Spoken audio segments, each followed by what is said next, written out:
Marley was dead, to begin with. There is no doubt whatever about that. The register of his burial was signed by the clergyman, the clerk, the undertaker, and the chief mourner. Scrooge signed it, and Scrooge's name was good upon change for anything he chose to put his hand to. Old Marley was as dead as a doornail. Mind, I don't mean to say that I know, of my own knowledge, what there is particularly dead about a doornail. I might have been inclined, myself, to regard a coffin nail as the deadest piece of ironmongery in the trade. But the wisdom of our ancestors is in the simile, and my unhallowed hands shall not disturb it, or the country's done for. You will therefore permit me to repeat emphatically that Marley was as dead as a doornail. Scrooge knew he was dead? Of course he did. How could it be otherwise? Scrooge and he were partners for I don't know how many years. Scrooge was his sole executor, his sole administrator, his sole assign, his sole residuary legatee, his sole friend, and sole mourner. And even Scrooge was not so dreadfully cut up by the sad event, but that he was an excellent man of business on that very day of the funeral, and solemnized it with an undoubted bargain. The mention of Marley's funeral brings me back to the point I started from. There is no doubt that Marley was dead. This must be distinctly understood, or nothing wonderful can come of the story I am going to relate. If we were not perfectly convinced that Hamlet's father died before the play began, there would be nothing more remarkable in his taking a stroll at night in an easterly wind upon his own ramparts than would be in any other middle-aged gentleman rashly turning out after dark in a breezy spot, say St. Paul's churchyard, for instance, literally to astonish his son's weak mind. Scrooge never painted out old Marley's name. There it stood, years afterwards, above the warehouse door, Scrooge and Marley. The firm was known as Scrooge and Marley. Sometimes people new to the business called Scrooge, and sometimes Marley, but he answered to both. It was all the same to him. Oh, but he was a tight-fisted hand at the grindstone, Scrooge. A squeezing, wrenching, grasping, scraping, clutching, covetous old sinner, hard and sharp as flint, from which no steel had ever struck out generous fire, secret and self-contained, and solitary as an oyster.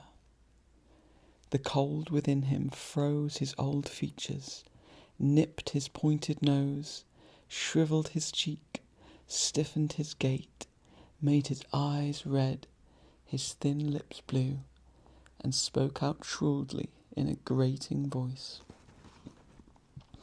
A frosty rime was on his head, and on his eyebrows, and his wiry chin.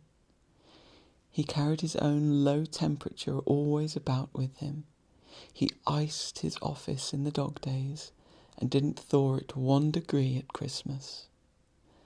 External heat and cold had little influence on Scrooge. No warmth could warm, nor wintry weather chill him. No wind that blew was bitterer than he. No falling snow was more intent upon its purpose. No pelting rain less open to entreaty. Foul weather didn't know where to have him. The heaviest rain and snow and hail and sleet could boast of the advantage over him in only one respect. They often came down handsomely, and Scrooge never did. Nobody ever stopped him in the street to say, with gladsome looks, "My dear Scrooge, how are you?" When will you come to see me? No beggars implored him to bestow a trifle. No children asked him what it was o'clock.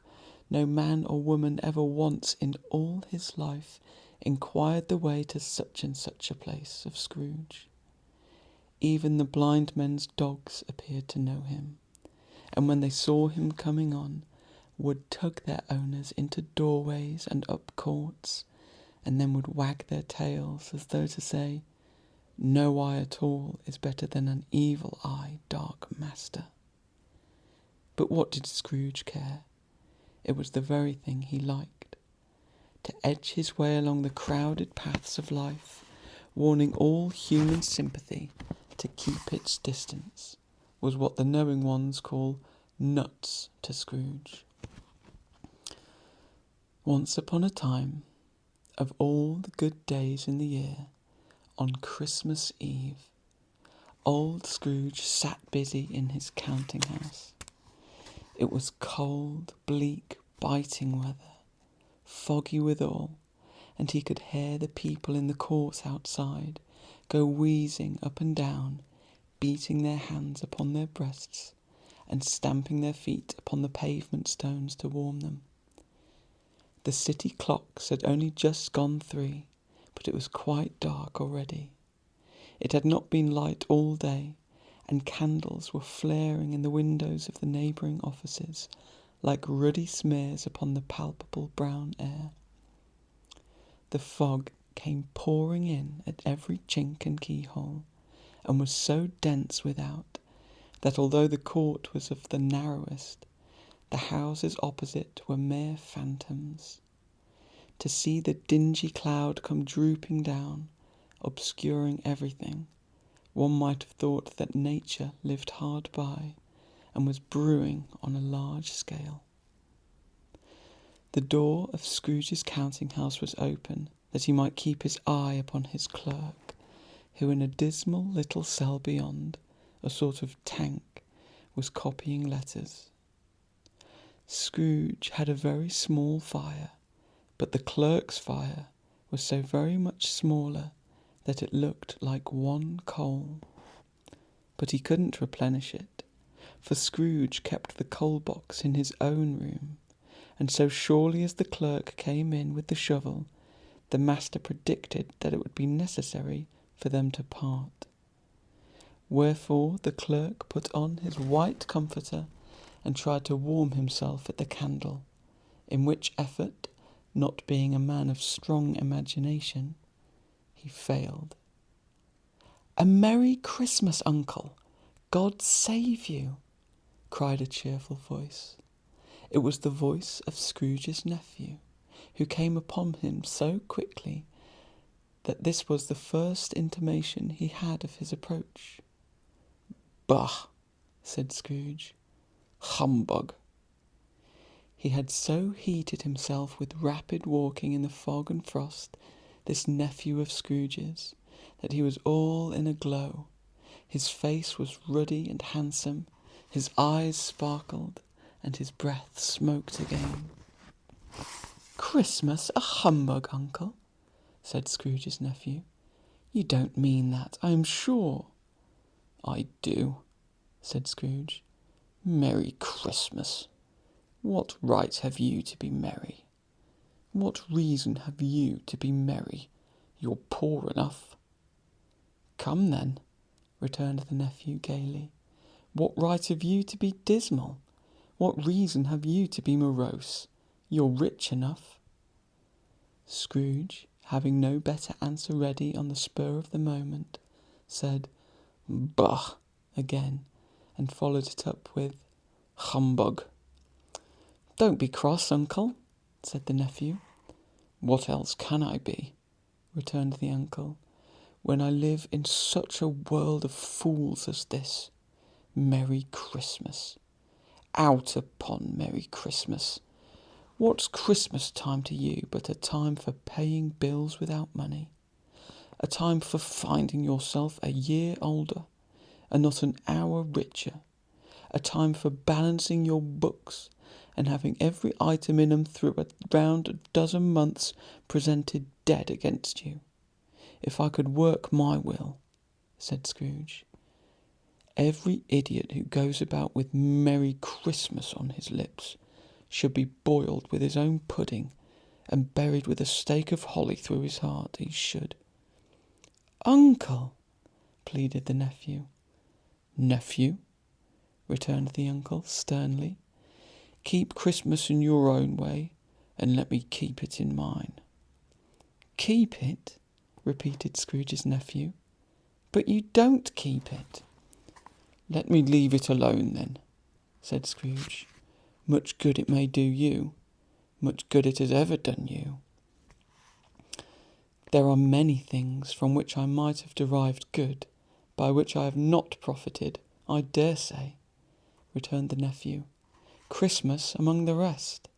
But I am sure I have always thought of Christmas time, when it has come round, apart from the veneration due to its sacred name and origin, if anything belonging to it can be apart from that, as a good time, a kind, forgiving, charitable, pleasant time, the only time I know of, in the long calendar of the year, when men and women seem by one consent to open their shut-up hearts freely, and think of people below them as if they really were fellow passengers to the grave, and not another race of creatures bound on other journeys.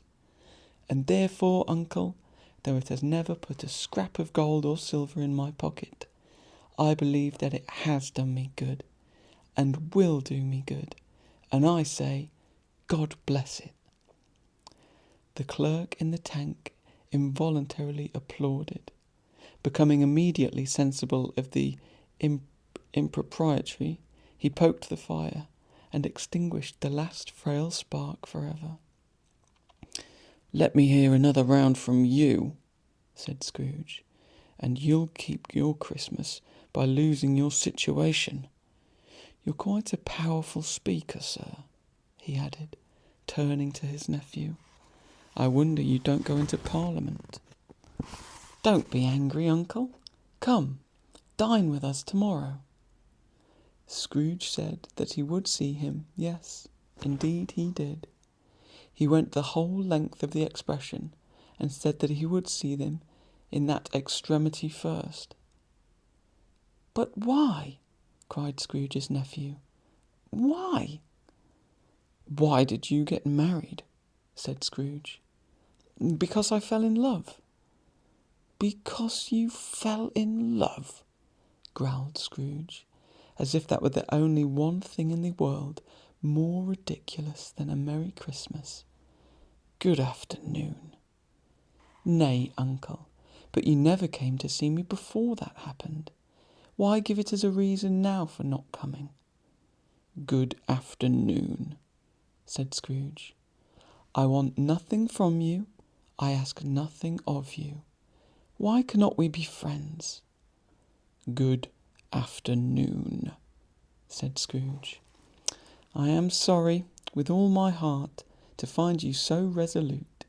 We have never had any quarrel, to which I have been a party, but I have made the trial in homage to Christmas, and I'll keep my Christmas humour to the last. So a Merry Christmas, uncle." "Good afternoon," said Scrooge, "and a Happy New Year." "Good afternoon," said Scrooge. His nephew left the room without an angry word. He stopped at the outer doorway to bestow the greeting of the season on the clerk, who, cold as he was warmer than Scrooge, for he returned them cordially. "There's another fellow," muttered Scrooge, who overheard him. "My clerk, with 15 shillings a week, and a wife and family, talking about a Merry Christmas. I'll retire to Bedlam." This lunatic, in letting Scrooge's nephew out, had let 2 other people in. They were portly gentlemen, pleasant to behold, and now stood, with their hats off, in Scrooge's office. They had books and papers in their hands, and bowed to him. "Scrooge and Marley's, I believe?" said one of the gentlemen, referring to his list. "Have I the pleasure of addressing Mr. Scrooge or Mr. Marley?" "Mr. Marley has been dead these 7 years," Scrooge replied. "He died 7 years ago this very night." "We have no doubt his liberality is well represented by his surviving partner," said the gentleman, presenting his credentials. It certainly was, for they had been 2 kindred spirits. At the ominous word liberality, Scrooge frowned and shook his head and handed the credentials back. "At this festive season of the year, Mr. Scrooge," said the gentleman, taking up a pen, "it is more than usually desirable that we should make some slight provision for the poor and destitute, who suffer greatly at the present time. Many thousands are in want of common necessities. Hundreds of thousands are in want of common comforts, sir." "Are there no prisons?" asked Scrooge. "Plenty of prisons," said the gentleman, laying down the pen again. "And the Union workhouses?" demanded Scrooge. "Are they still in operation?" "They are, still," returned the gentleman. "I wish I could say that they were not." "The treadmill and the poor law are in full vigour, then?" said Scrooge. "Both very busy." "Oh, I was afraid, from what you said at first, that something had happened to stop them in their useful course," said Scrooge. "I'm very glad to hear it." "Under the impression that they scarcely furnish Christian cheer of mind or body at the multitude," returned the gentleman, "a few of us are endeavouring to raise a fund to buy the poor some meat and drink and means of warmth. We choose this time because it is a time, of all others, when want is keenly felt and abundance rejoices. What shall I put you down for?" "Nothing," Scrooge replied. "You wish to remain anonymous?" "I wish to be left alone," said Scrooge. "Since you ask me what I wish, gentlemen, that is my answer. I don't make myself merry at Christmas, and I can't afford to make idle people merry. I help to support the establishments I have mentioned. They cost enough, and those who are badly off must go there." "Many can't go there, and many would rather die." "If they would rather die," said Scrooge, "they had better do it and decrease the surplus population. Besides, excuse me, I don't know that." "But you might know it," observed the gentleman. "It's not my business," Scrooge returned. "It's enough for a man to understand his own business and not to interfere with other people's. Mine occupies me constantly. Good afternoon, gentlemen." Seeing clearly that it would be useless to pursue their point, the gentleman withdrew. Scrooge resumed his labours with an improved opinion of himself, and in a more facetious temper than was usual of him. Meanwhile the fog and darkness thickened so, that people ran about with flaring links, proffering their services to go before horses and carriages and conduct them on their way. The ancient tower of a church, whose gruff old bell was always peeping slyly down at Scrooge out of a Gothic window in the wall, became invisible, and struck the hours and quarters in the clouds with tumultuous vibrations afterwards, as if its teeth were chattering in its frozen head up there. The cold became intense. In the main street, at the corner of the court, some labourers were repairing the gas pipes, and had lighted a great fire in a brazier, round which a party of ragged men and boys were gathered, warming their hands and winking their eyes before the blaze in rapture. The water plug being left in solitude, its overflowings sullenly congealed and turned to misanthropic ice. The brightness of the shops, where holly sprigs and berries crackled in the lamp heat of the windows, made pale faces ruddy as they passed. Poulterers' and grocers' trades became a splendid joke, a glorious pageant, with which it was next to impossible to believe that such dull principles as bargain and sale had anything to do. The Lord Mayor, in the stronghold of the mighty mansion house, gave orders to his 50 cooks and butlers to keep Christmas as a Lord Mayor's household should, and even the little tailor, whom he had fined 5 shillings on the previous Monday for being drunk and bloodthirsty in the streets, stirred up tomorrow's pudding in his garret, while his lean wife and the baby sallied out to buy the beef. Foggier yet and colder. Piercing, searching, biting cold. If the good Saint Dunstan had but nipped the evil spirit's nose with a touch of such weather as that, instead of using his familiar weapons, then indeed he would have roared to lusty purpose.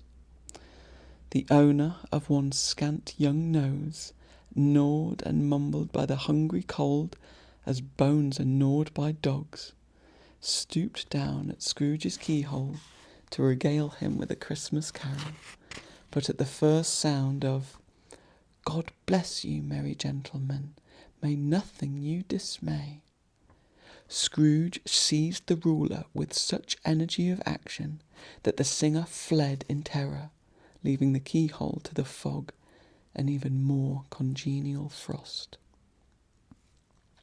At length the hour of shutting up the counting-house arrived. With an ill will, Scrooge dismounted from his stool and tacitly admitted the fact to the expectant clerk in the tank, who instantly snuffed his candle out and put on his hat. "You'll want all day tomorrow, I suppose," said Scrooge. "If quite convenient, sir." "It's not convenient," said Scrooge, "and it's not fair. If I was to stop 1/2 crown for you, you'd think yourself ill-used, I'll be bound." The clerk smiled faintly. "And yet," said Scrooge, "you don't think me ill-used when I pay a day's wages for no work." The clerk observed that it was only once a year. "A poor excuse for picking a man's pocket every 25th of December," said Scrooge, buttoning his great coat to the chin. "But I suppose you must have the whole day. Be here all the earlier next morning." The clerk promised that he would, and Scrooge walked out with a growl. The office was closed in a twinkling, and the clerk, with the long ends of his white comforter dangling below his waist, for he boasted no greatcoat, went down a slide on Cornhill at the end of the lane of boys 20 times in honour of its being Christmas Eve, and then ran home to Camden Town as hard as he could pelt to play a blind man's buff. Scrooge took his melancholy dinner in his usual melancholy tavern, and having read all the newspapers and beguiled the rest of the evening with his banker's book, went home to bed. He lived in chambers which had once belonged to a deceased partner. They were a gloomy suite of rooms, in a lowering pile of building up a yard, where it had so little business to be that one could scarcely help fancying it must have run there when it was a young house, playing at hide-and-seek with the other houses, and have forgotten the way out again.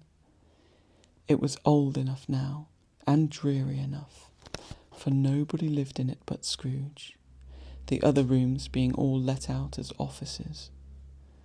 The yard was so dark that even Scrooge, who knew its every stone, was fain to grope with his hands.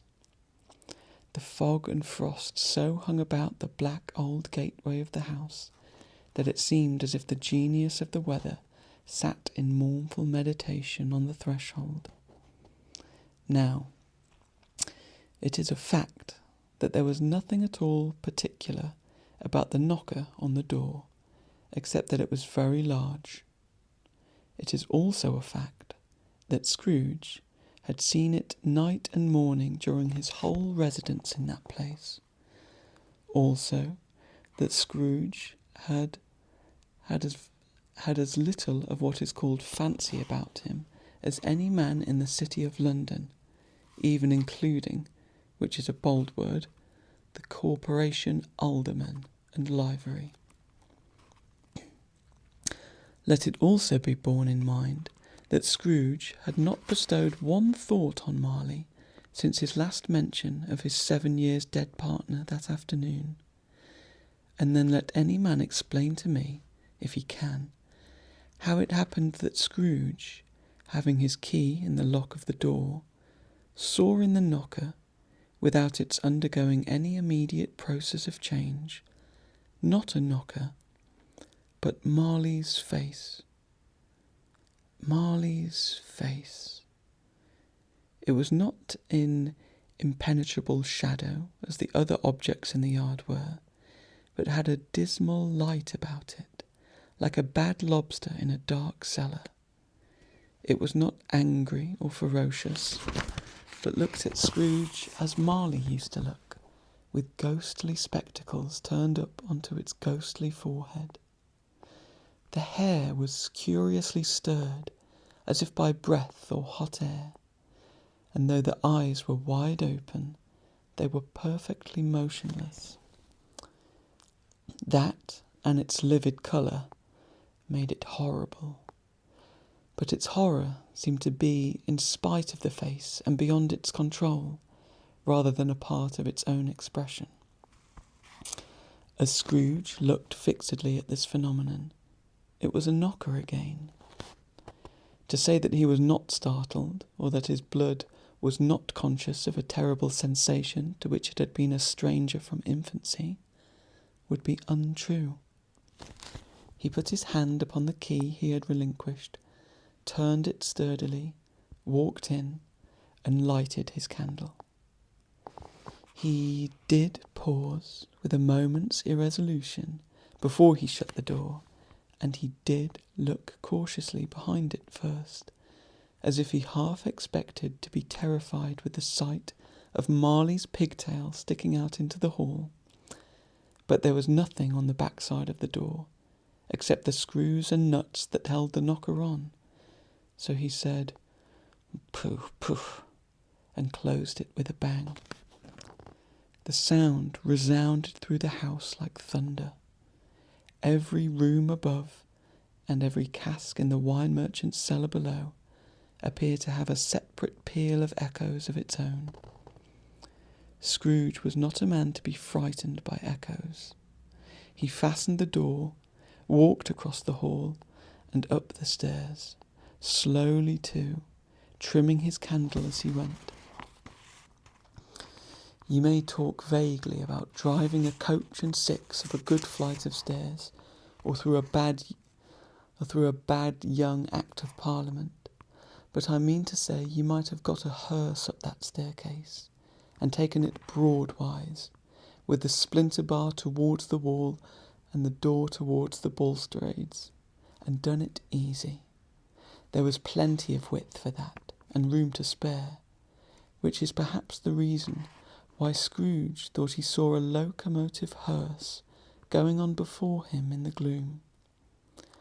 6 gas lamps out of the street wouldn't have lighted the entry too well, so you might suppose that it was pretty dark with Scrooge's dip. Up Scrooge went, not caring a button for that. Darkness is cheap, and Scrooge liked it. But before he shut his heavy door, he walked through his rooms to see that all was right.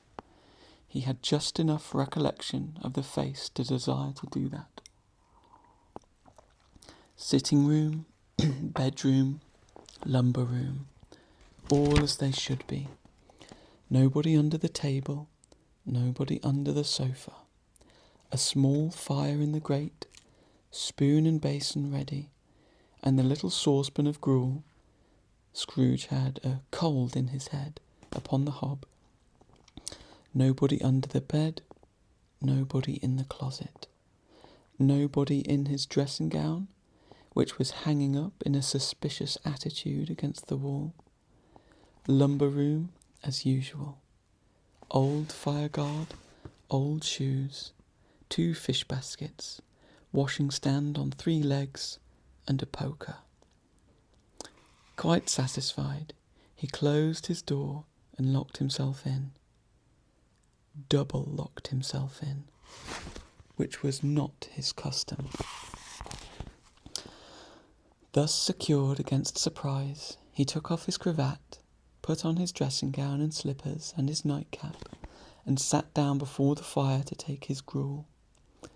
It was a very low fire indeed, nothing on such a bitter night. He was obliged to sit close to it and brood over it before he could extract the least sensation of warmth from such a handful of fuel. The fireplace was an old one, built by some Dutch merchant long ago, and paved all round with quaint Dutch tiles, designed to illustrate the scriptures.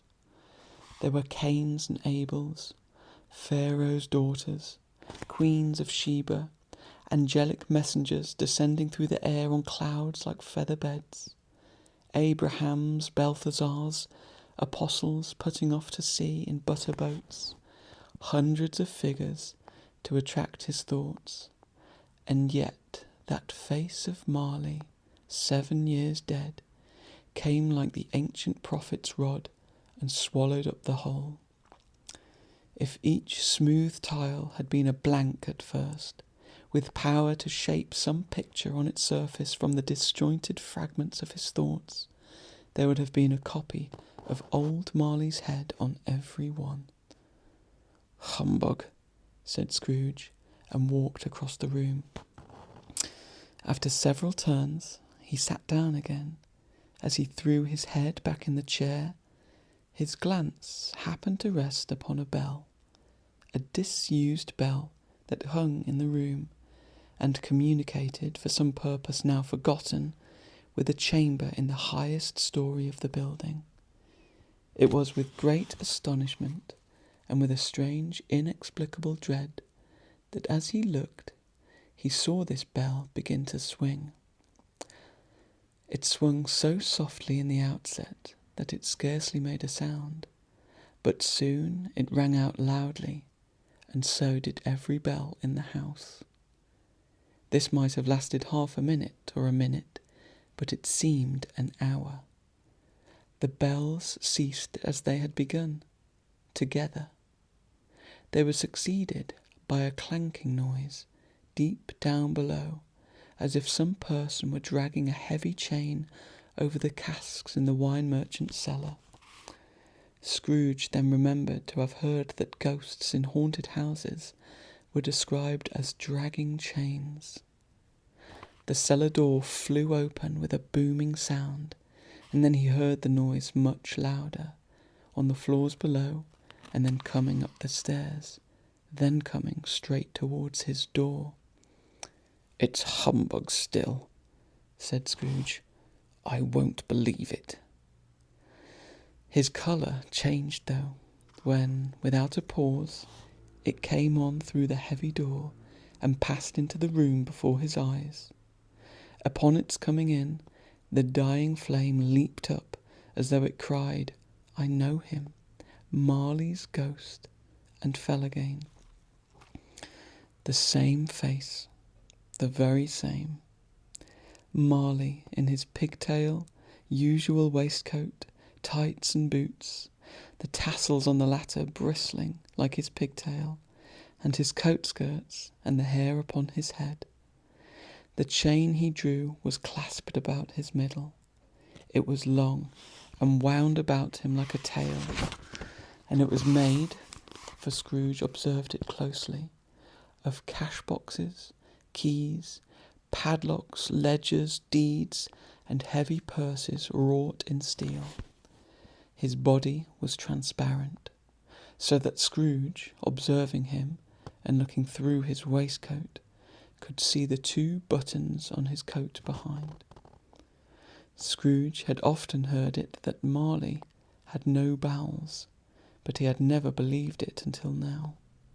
No, nor did he believe it even now, though he looked the phantom through and through, and saw it standing before him, though he felt the chilling influence of its death-cold eyes, and marked the very texture of the folded kerchief bound about its head and chin, which wrapper he had not observed before. He was still incredulous, and fought against his senses. "How now?" said Scrooge, caustic and cold as ever. "What do you want with me?" "Much." Marley's voice, no doubt about it. "Who are you?" "Ask me who I was." "Who were you, then?" said Scrooge, raising his voice. "You're particular for a shade." He was going to say "to a shade," but substituted this as more appropriate.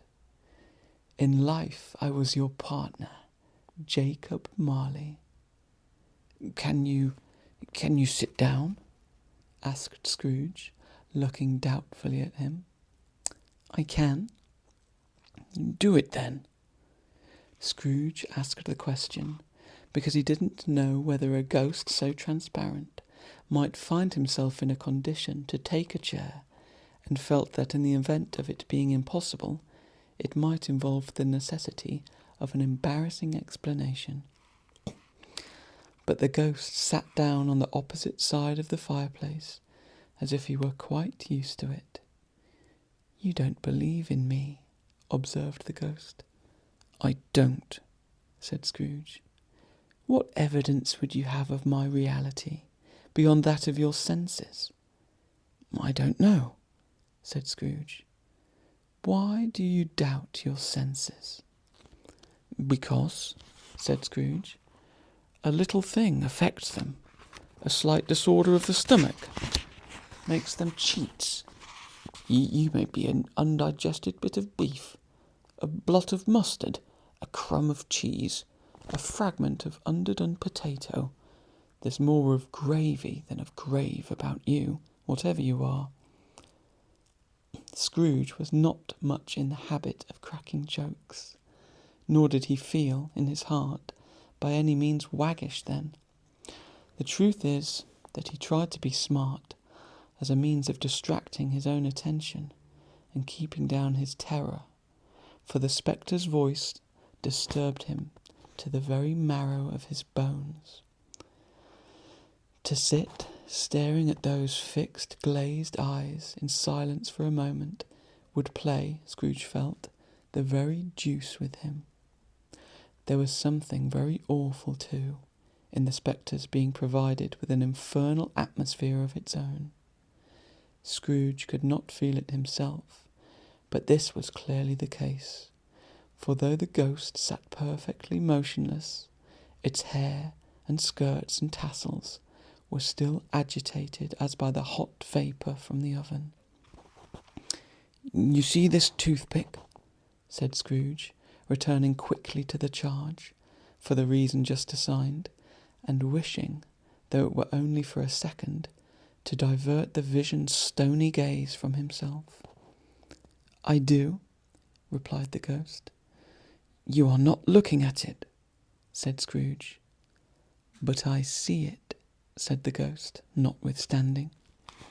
"Well," returned Scrooge, I have but to swallow this, and be for the rest of my days persecuted by a legion of goblins, all of my own creation. Humbug, I tell you, humbug." At this, the spirit raised a frightful cry, and shook its chain with such dismal and appalling noise that Scrooge held on tight to his chair to save himself from falling in a swoon. But how much greater was his horror when the phantom, taking off the bandage round its head, as if it were too warm to wear indoors, its lower jaw dropped down upon its breast. Scrooge fell upon his knees, and clasped his hands before his face. "Mercy," he said. "Dreadful apparition, why do you trouble me?" "Man of the worldly mind," replied the ghost, "do you believe in me or not?" "I do," said Scrooge. "I must. But why do spirits walk the earth? And why do they come to me?" "It is required of every man," the ghost returned, "that the spirit within him should walk abroad among his fellow men, and travel far and wide, and if that spirit goes not forth in life, it is to wander. It is commanded to do so after death. It is doomed to wander through the world, oh woe is me, and witness what it cannot share, but might have shared on earth, and turned to happiness." Again the spectre raised a cry, and shook its chain, and wrung its shadowy hands. "You are fettered," said Scrooge, trembling. "Tell me why." "I wear the chain I forged in life," replied the ghost. "I made it link by link, and yard by yard. I girded it on my own free will, and of my own free will I wore it.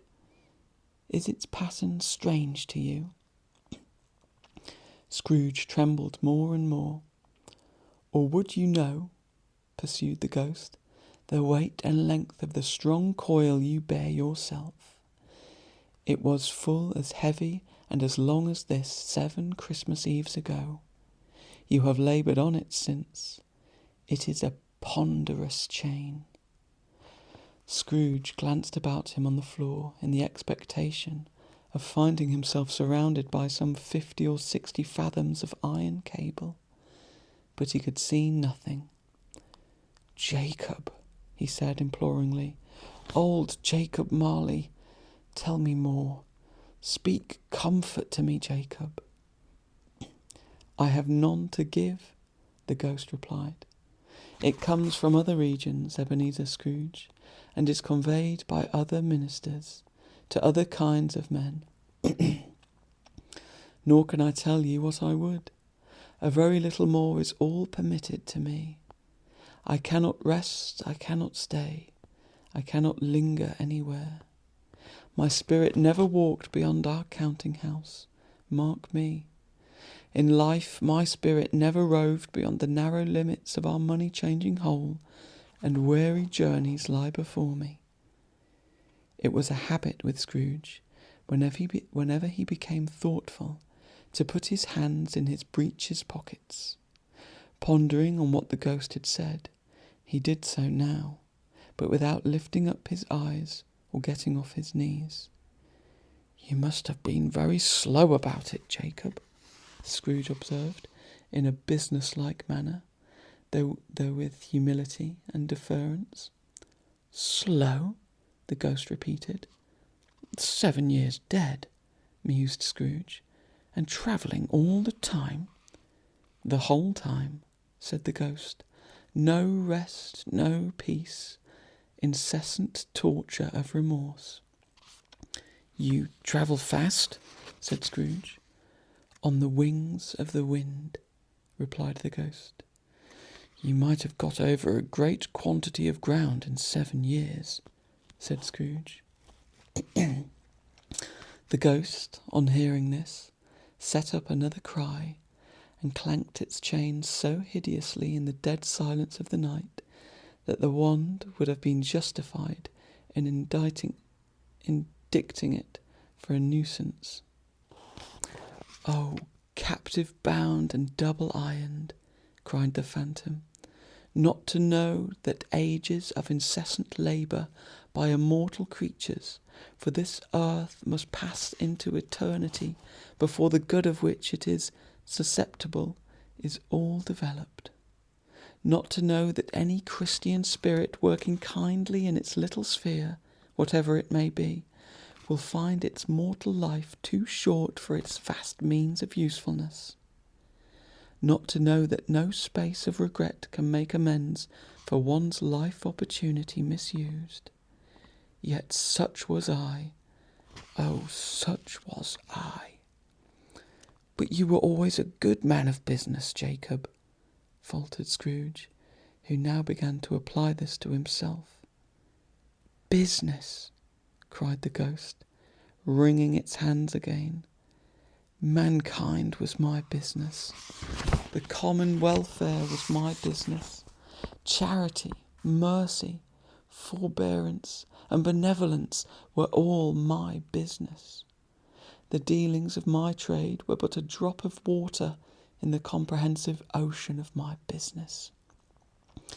It held up its chain at arm's length, as if that were the cause of all its unavailing grief, and flung it heavily upon the ground again. At this time of the rolling year, the spectre said, I suffer most. Why did I walk through crowds of fellow beings with my eyes turned down, and never raise them to that blessed star which led the wise men to a poor abode? Were there no poor homes to which its light would have conducted me? Scrooge was very much dismayed to hear the spectre going on at this rate, and began to quake exceedingly. Hear me, cried the ghost. My time is nearly gone. I will, said Scrooge, but don't be hard upon me. Don't be flowery, Jacob, pray. How is it that I appear before you in a shape that you can now see? I may not tell. I have sat invisible beside you many and many a day. It was not an agreeable idea. Scrooge shivered and wiped the perspiration from his brow. That is no light part of my penance, pursued the ghost.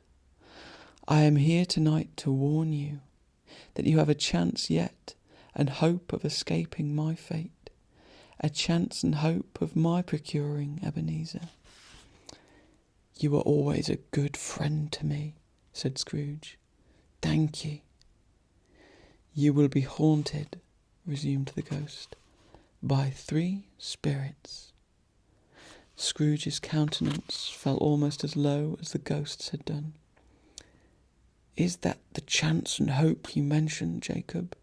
He demanded in a faltering voice. It is. I think I'd rather not, said Scrooge. Without their visits, said the ghost, you cannot hope to shun the path I tread.